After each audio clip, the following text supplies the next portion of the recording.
He opens by saluting the troops. Then he spends 5 minutes dismantling the men who sent them. Congressman John Garamendi draws a hard line right at the start. The bravery of America's service members is not in question and never has been. Their professionalism and selfless service are not in question and never have been. What is in question is the purposes and the strategic direction of this war. What is in question, he says, is the strategy, and on that he is merciless. A geopolitical calamity, a self-inflicted wound that will take years and a whole new administration to heal. A strategic blunder resulting in worldwide economic crisis. The result of Trump's war of choice is a serious self-inflicted wound to America. It will take years and a new administration to recover from the grave damage to our standing in the world, as well as our economy and our military. 13 Americans dead, hundreds wounded. The Strait of Hormuz closed, China deterrence drained to dangerous levels, and at the end of it all, an enemy regime still standing, still armed, still enriching uranium. Also, as is Iran's coordination with China, Russia, and North Korea, and Iran's ability to choke off global energy supplies, and their stockpile of highly enriched uranium, which they only built after President Trump shredded President Obama's Iran deal in 2017. Then he says the word out loud. The secretary, he charges, has been lying to the American people from day one. A Republican leaps in to defend Hegseth. The chairman lets Garamendi finish anyway. And the way he ends it? Not with a victory lap, with something almost no one expected. Let's get into it. Thank you, Mr. Chairman.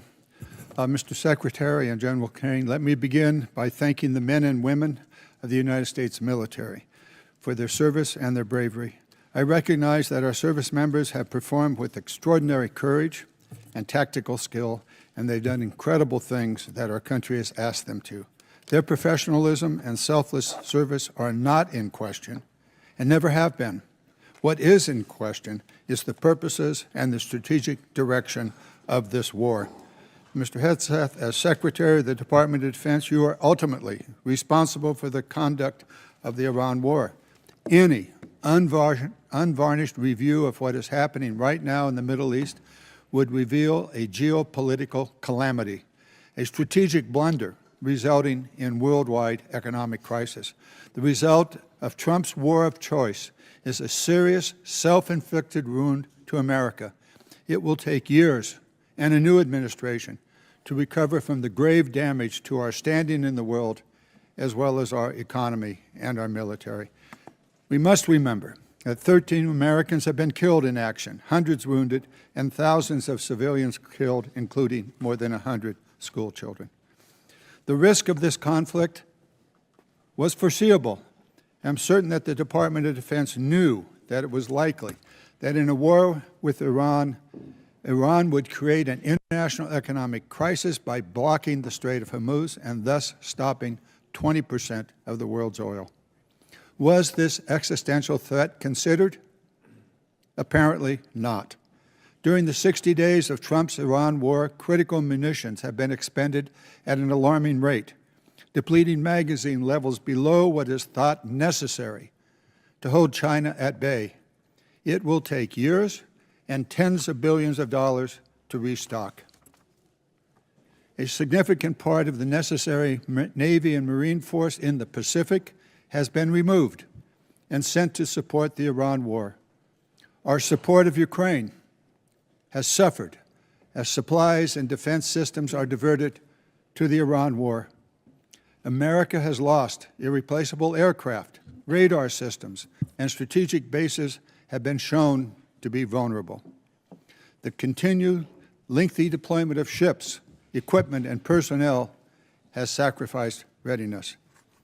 We know what we have lost, but what have we gained? Let's consider that the regime in Tehran is still intact, with new and more radical leadership, as are Iran's ballistic missile and drone forces, as is Iran's ability to rebuild their military industries. Also, as is Iran's coordination with China, Russia, and North Korea, and Iran's ability to choke off global energy supplies, and their stockpile of highly enriched uranium, which they only built after President Trump shredded President Obama's Iran deal in 2017.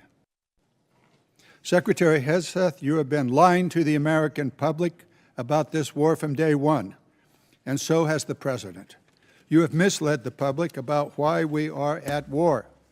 You and the President have offered ever-changing reasons for this war. You've misled the public about the progress of the war.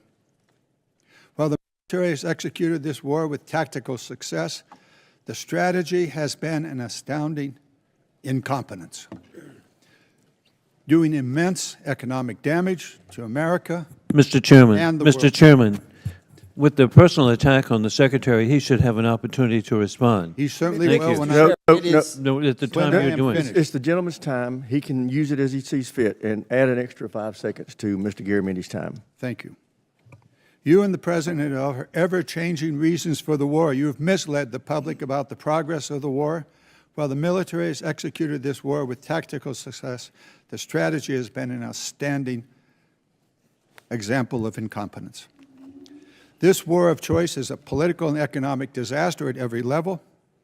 Despite the President's promise to lower the cost of living, gas prices are up 40%, and inflation is soaring so much for lowering the cost of living. The President has got himself and America stuck in the quagmire of another war in the Middle East. He's desperately trying to extricate himself from his own mistakes. It is in America's, and indeed the world's interest, that he succeed in that. I yield back. Garamendi opens with a piece of rhetorical engineering that defines the entire statement: the deliberate separation of the warriors from the war. Before he says a single critical word, he praises the courage, tactical skill, and selfless service of the men and women in uniform, and he insists their professionalism is not in question and never has been. This is not throat-clearing, it is a shield, because it inoculates everything that follows against the predictable counterattack that criticizing the war means disrespecting the troops. Having drawn that line, he places responsibility squarely where the chain of command puts it, on the Secretary of Defense, and then delivers his thesis without hedging that an honest review of the Middle East would reveal a geopolitical calamity, a strategic blunder that has triggered a worldwide economic crisis. By calling it a self-inflicted wound that will take years and a new administration to heal, he frames the damage as both severe and lasting, and he anchors the human cost immediately with casualty figures: 13 Americans killed, hundreds wounded, and thousands of civilians dead, including more than 100 children. The structure is prosecutorial from the first minute: separate the innocent, name the responsible party, state the verdict, and then spend the rest of the time proving it. The core of his argument is foreseeability, which is the most legally and morally loaded charge he levels because it is the difference between bad luck and recklessness. He argues that the Department of Defense must have known that a war with Iran would likely lead Tehran to close the Strait of Hormuz, choking off roughly 20% of the world's oil and detonating an international economic crisis. His pointed question, whether this existential threat was considered, answered with his own dismissive apparently not, is designed to suggest the planners either failed to anticipate the obvious or proceeded knowing the cost.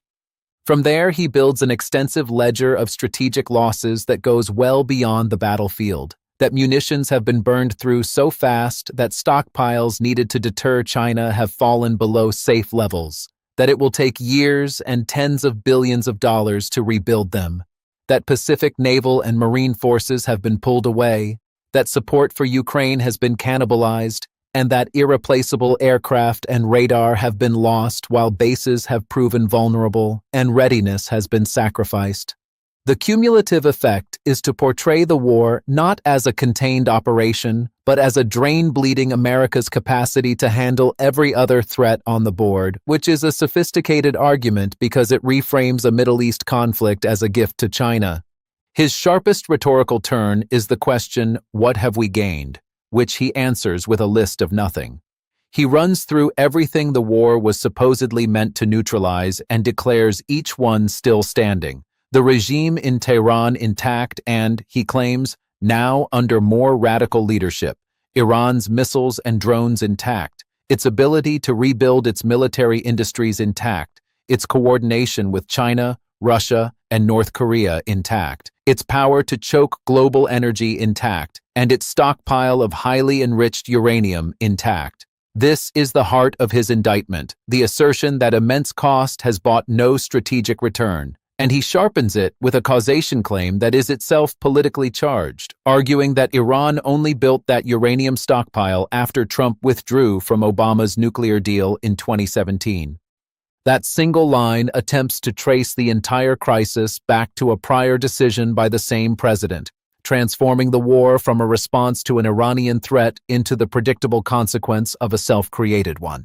It is worth flagging clearly that these are contested assertions presented in the most damaging possible framing, that the casualty numbers and the uranium timeline causation are Garamendi's claims rather than settled facts, and that supporters of the strikes would dispute nearly every link in his chain. The final movement contains both his bluntest accusation and his most surprising note, and the contrast between them is what makes the statement memorable. He states flatly that Hegseth and the president have been lying to the American public from day one, offering ever-changing reasons for the war and misleading the country about its progress. And he draws his now famous distinction that the military executed the war with tactical success, while the strategy was astounding incompetence. That accusation provokes the only interruption in the clip, a Republican member rising to argue that such a personal attack entitles the secretary to respond, which the chairman allows only after Garamendi finishes, even granting a few extra seconds, a small procedural moment that underscores how raw the charge of lying lands in a committee room. Garamendi then resumes and ties the foreign policy disaster to kitchen table economics, noting that despite the president's promise to lower the cost of living, gas prices are up 40% and inflation is climbing, which converts an abstract strategic critique into something voters feel directly.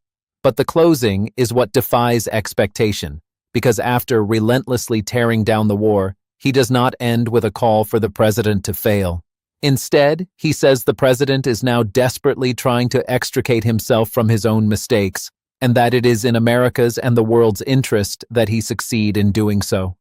It is a deliberately statesmanlike final beat, separating his contempt for the decision from his hope for the country, and it leaves the audience with the impression of a critic who wants the disaster reversed rather than prolonged, even as it is important to remember the entire statement is one side's case delivered without rebuttal, since the secretary never gets to answer within this clip.